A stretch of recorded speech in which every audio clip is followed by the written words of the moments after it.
Hairstyles and personal style, a journey through time.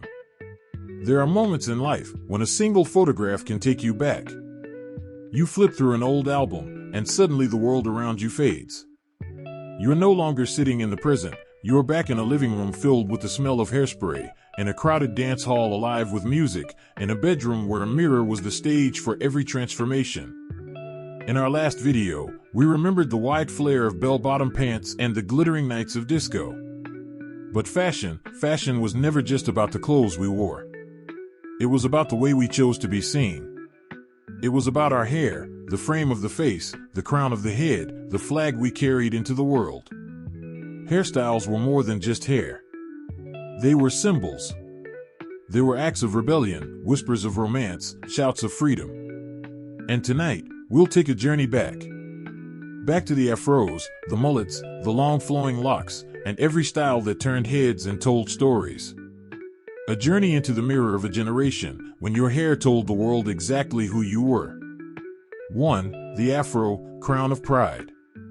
Do you remember the first time you saw someone walk into a room with an afro? Perfectly round. Radiant.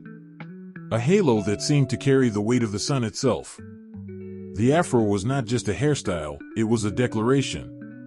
It was a crown worn proudly, a visible statement that said, I am here.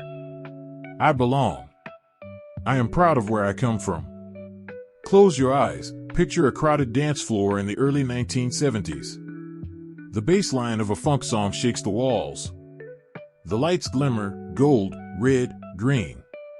And across the room, someone moves with confidence, their afro catching the glow of the lights with every step. It wasn't just hair. It was power. It was beauty without apology. For many, combing out that afro in front of the mirror wasn't about vanity. It was a ritual. Each pick through the curls wasn't just styling, it was shaping armor. Preparing to step outside into a world that didn't always welcome you, but could never ignore you. Maybe you remember your own hands, running across that soft cloud of hair. Or maybe you remember sitting while a friend carefully picked it out for you, making it bigger, making it shine. Every stroke of the comb said, grow. Be bold. Take space. The afro lived in the heartbeat of soul music. It pulsed with Motown. It thrived in the rhythm of funk. James Brown sang Say It Loud, I'm black and I'm proud, and the afro became the living image of those words. Can you see it still? At school, in the hallways where a new student walked in with a halo of curls, instantly commanding respect. On television, where singers and dancers wore it proudly, their hair as much a part of the performance as the music itself. At parties, where laughter and conversation moved like music, and the afro stood as tall as the spirits inside that room. It wasn't just style. It was heritage. It was resistance. It was beauty carried high. The afro was a crown. And when you wore it, the world saw your pride before you even spoke. 2. The mullet, business in the front, party in the back. Then came a cut that broke every rule. The mullet. Business in the front, party in the back. Sharp. Neat. Almost respectable at first glance. But then, when you turned your head, it was wild, a cascade of rebellion, of laughter, of daring. Some people laughed. Some shook their heads. But everyone noticed. The mullet was fearless. It didn't ask for permission. It shouted its presence from a mile away. Think back. Do you remember the first mullet you ever saw? Maybe it was in high school, when a classmate came back from summer vacation looking different. Maybe it was on MTV, a rock star screaming into a microphone with hair flying in every direction. Maybe, just maybe, it was in your own mirror, when you decided the world was ready for a new version of you. The mullet belonged to the noise. To the Friday night football games where the lights lit up the field, and a row of players lined up with hair peeking out from their helmets. To the garage bands, where the amps buzzed and the neighbors banged on the walls, but no one cared because the music was louder than the rules. To smoky bars, where guitars wailed, drums pounded, and hair, that glorious hair, shook with every beat. Wearing a mullet was fun. It said, I don't care what you think. I'm here to live my life my way.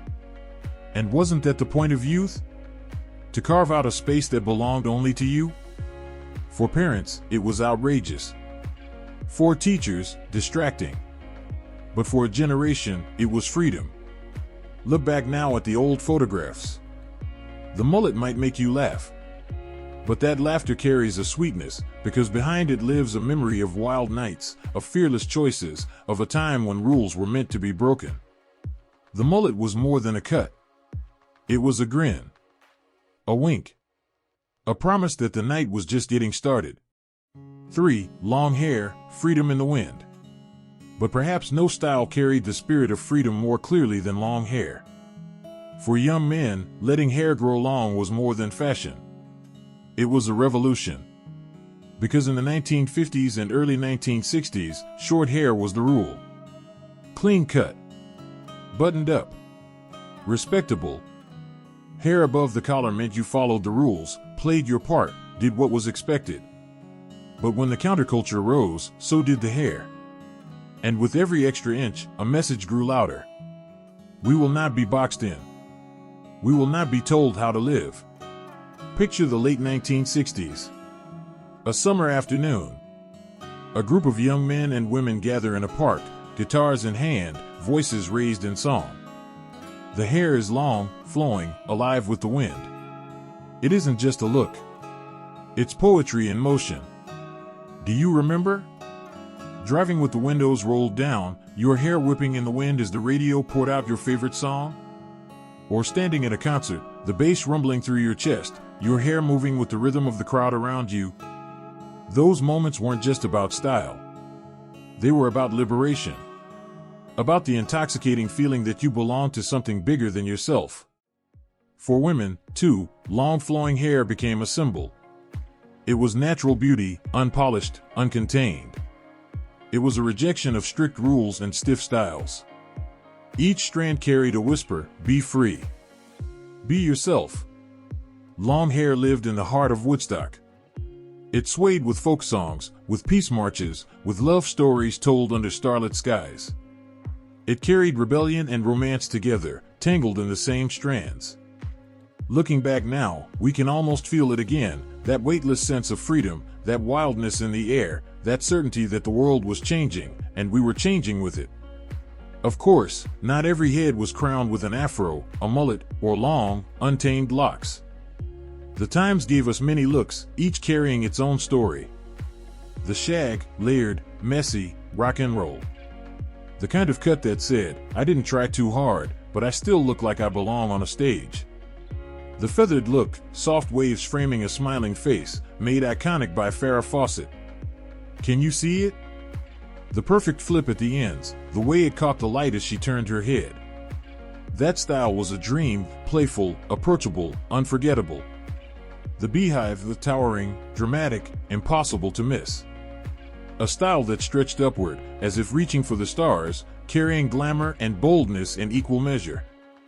The slick-back pompadour, a survivor from the 1950s, holding on into the next decades, its shine and shape still echoing the days of early rock and roll. And then there were the little details. The hours spent in front of mirrors, combs lined up like tools of the trade. The smell of hairspray thick in the air, the hum of blow dryers, the tug of curlers set in overnight. Do you remember lying in bed with those curlers pressing into your head, dreaming of how perfect it would look in the morning? Or the ritual of standing still as someone else teased your hair higher, sprayed it into place, then stepped back with a satisfied smile? Those weren't just routines. They were rituals. They were the quiet, personal moments that prepared us for the big, loud moments, the dances, the concerts, the nights that turned into memories. Hair didn't live on its own. It lived in music. It lived in culture. It lived in the soundtrack of our lives. The Afro danced to funk and soul. Mullets headbanged to rock. Long hair swayed with folk, with Woodstock, with the sound of change. Every prom was filled with carefully curled styles. Every roller rink echoed with bangs flying as skaters spun to disco tracks. Every smoky club carried silhouettes of hair shaking in rhythm with guitars. Look back at old photographs and notice what you see first. Not the clothes. Not even the faces. The hair. Because hair has the power to freeze a moment in time, to place us back in the exact year, the exact mood, the exact heartbeat of a generation. Today, we might laugh at some of those bold hairstyles. The size of the afros. The outrageousness of the mullets. The sheer volume of hairspray that held everything in place. But behind the laughter, there's warmth. Because each hairstyle carried a piece of us. Our hopes. Our rebellions. Our dreams. So I ask you, which was yours? Did you wear the proud afro, haloed in strength? The wild mullet, grinning at the rules? The long hair that danced with the wind? Or maybe the feathered look, the shag, or the beehive? Every strand carried a story. And every story still lives inside us. So the next time you open an old photo album and smile at the hair staring back at you, remember that it wasn't just style. It was who we were. And who we still are, deep inside. If this journey brought back memories, share them in the comments below. And don't forget to subscribe, because together, we'll keep reliving the moments that shaped a generation.